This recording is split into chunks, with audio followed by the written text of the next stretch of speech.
Another terrorist attack, and the lecture remains the same. I'm Brian Lilly with the Rebel.media. You heard about it late Monday. A man walked into a Canadian Armed Forces recruiting center in the middle of Toronto and stabbed two members of the military.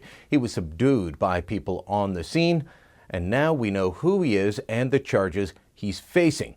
The man's name is Ayani Hassan Ali. He's 27. He's from Toronto, originally born and raised in Montreal. He now faces 2 counts of assault with a weapon, attempted murder, using a dangerous weapon, and aggravated assault.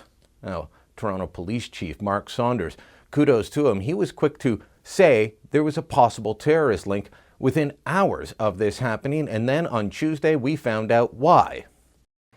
While at the scene, the accused stated that Allah told me to do this. Allah told me to come here and kill people.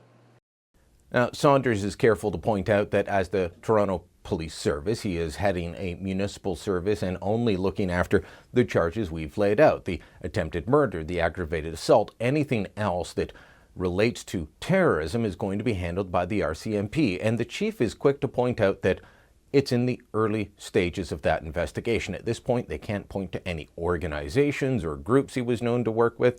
They don't know if, how, when he was radicalized, what's going on. They say they're building that case. But that didn't stop the police chief, who I give kudos for acknowledging the terror link. I give him kudos for telling the public that, yes, this man did go in and say, Allah told me to kill people here, but he couldn't help himself with the Islamophobia lecture.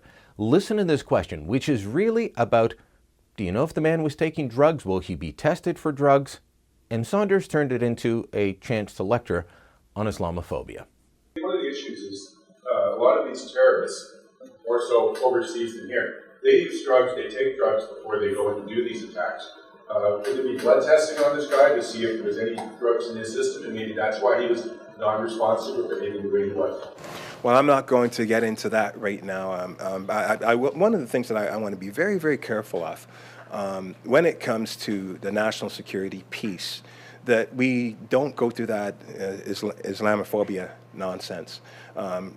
People are the very small numbers, very small minutiae of numbers of people. So I don't want this categorizing of a large group of people. That would be very unfair and very inaccurate.